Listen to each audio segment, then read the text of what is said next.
Alléluia.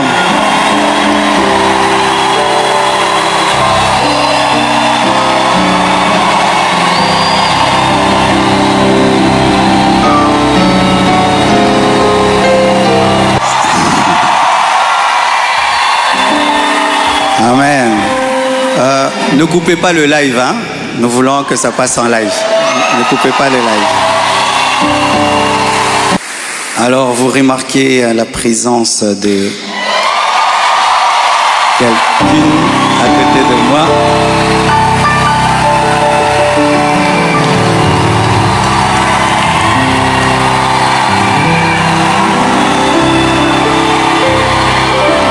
Amen.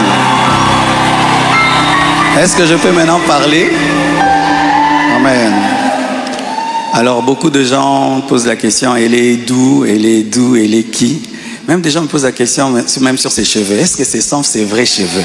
Mais les Congolais, nous sommes graves, hein? Même les cheveux de quelqu'un, vous suivez. Elle est malienne, elle a aussi des origines libanaises, donc c'est un mélange comme moi aussi.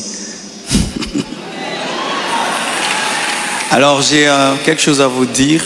Alors, pour ne pas aller de travers, j'ai préféré écrire afin d'être concis et d'être clair, parce que il est bon vraiment que je vous raconte comment on s'est rencontrés. Amen. Hein?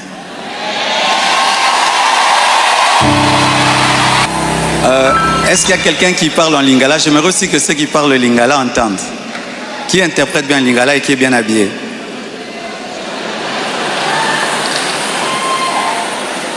Ok, on va traduire pour ceux qui parlent en lingala un jour. Chers frères et sœurs, après le décès brusque de Maman Blanche, j'ai traversé l'une des saisons les plus sombres de ma vie. J'étais au bord de la dépression, même de l'AVC et même de la mort. Mais beaucoup ne s'en sont pas rendus compte, car je faisais l'effort de rester fort pour vous encourager et pour que l'Église ne devienne pas un lieu de deuil permanent. La solitude, les nombreux questionnements, la douleur de mes enfants, l'innocence de mon bébé, le poids du ministère, la gestion de mes affaires, de ma maison et même de moi-même, tout cela pesait terriblement sur mes épaules. Il m'arrivait de sécher mes larmes avant de prêcher et de pleurer dans mon bureau après avoir prêché. Dans cette épreuve, le pasteur Ézéchiel Moulumba, un ami d'enfance et fils du même père spirituel, me parla un jour de sa fille Esther. Mais je lui répondis que je n'avais ni la force ni la tête à cela. J'avais même demandé à Dieu le don du célibat dans l'espoir de ne plus jamais ressentir le besoin de me marier. Mais Dieu ne répondit pas à cette prière.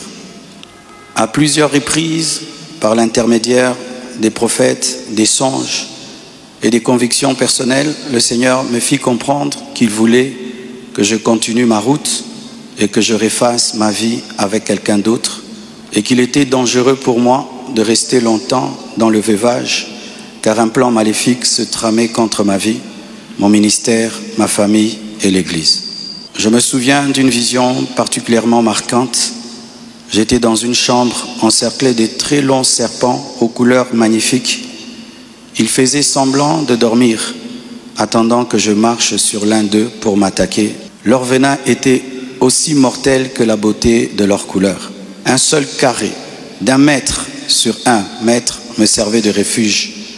La pièce avait une unique fenêtre qui ne pouvait s'ouvrir que de l'extérieur. Et je voyais une servante de Dieu venir ouvrir la fenêtre afin que je puisse m'échapper. Dans cette agonie intérieure, le Seigneur me poussa à recontacter le prophète Ézéchiel, qui me donna le numéro d'Esther. Mais au début, elle ne répondait pas. J'en fis part au prophète qui lui transmit alors mon propre numéro. La première chose que je lui avais demandé, c'était de prier pour moi. Ensuite, nous avons commencé à échanger.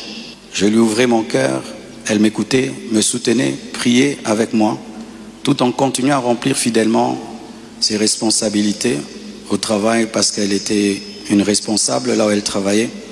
Et à l'église, elle était photographe, caméraman, modératrice, prédicatrice. Elle était diaconesse et elle était consacrée pasteur. Et elle continue à remplir fidèlement ses responsabilités au travail à l'église, même très tard la nuit quand j'avais des insomnies et malgré le décalage horaire de 5 et 6 heures.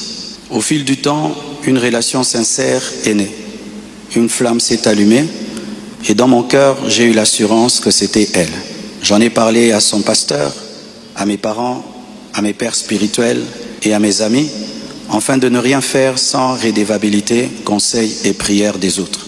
Même mes enfants ont été associés. Ils ont souhaité la rencontrer, ce qui s'est fait selon le timing de Dieu à Bruxelles. Le Seigneur m'avait parlé d'une période d'1 an. Il ne l'a pas dit qu'à moi, mais à d'autres, y compris certains d'entre vous. Plusieurs ont même reçu des détails précis la concernant, ce qui confirmait ma direction. C'est pourquoi le mariage a été célébré le mercredi 23 juillet en Belgique. J'aurais aimé qu'il ait lieu à Kinshasa, mais cela aurait été trop coûteux et compliqué à organiser. Je comprends que certains aient été surpris ou même blessés par cette démarche qu'ils trouvent très rapide, mais sachez que pour vous, c'est une année, mais moi j'ai senti que j'ai fait 3 ans, tellement que c'était terrible, mais je ne pouvais pas, sur cette chair, vous relater ma vie. Si cela vous a offensé, je vous présente mes excuses les plus sincères, mais sachez ceci, le Seigneur s'est servi d'Esther pour que mes enfants, après avoir perdu leur mère, ne perdent pas leur père, pour que la compassion ait toujours un pasteur debout. Je l'aime profondément. Elle n'est pas venue pour effacer la mémoire de maman Blanche, mais pour continuer l'œuvre, comme Élisée après Élie, avec humilité et soumission à Dieu. Priez pour elle, elle est étrangère, c'est sa première fois d'être au Congo. Elle a eu le baptême de 4 heures du temps d'embouteillage. Et aujourd'hui, Dieu a fait grâce, il fait froid. Je lui ai dit, tu sens le froid quand même? Elle a dit, mais c'est climatisé. Je dis, non, c'est le vent. Priez pour elle, portez-la dans vos cœurs, comme vous m'avez toujours porté dans les vôtres. Demeurez en paix et continuez à prier pour nous, pour toutes ces certaines choses que vous entendez. Je vais clarifier ça progressivement, avec le temps de Dieu, dans l'amour, dans le pardon et dans la sagesse, sans rancune. Et merci de tout cœur et que Dieu vous bénisse abondamment pour votre soutien. Vous avez prouvé au monde que vous êtes une église mature. Vous avez prouvé au monde que vous êtes une église enracinée. Vous avez prouvé au monde que votre foi est fondée sur Jésus. Vous avez prouvé au monde que vous êtes une église 4x4, une armée de Dieu. Des fois, j'ai dit à Dieu, tu as beaucoup de serviteurs, pourquoi tout ça c'est moi? Il y a beaucoup d'églises au Congo, pourquoi la compassion, la pluie, les écrans qui tombent sur les gens? Mais nous avons une grande destinée. Un jour, nous comprendrons pourquoi tout ça.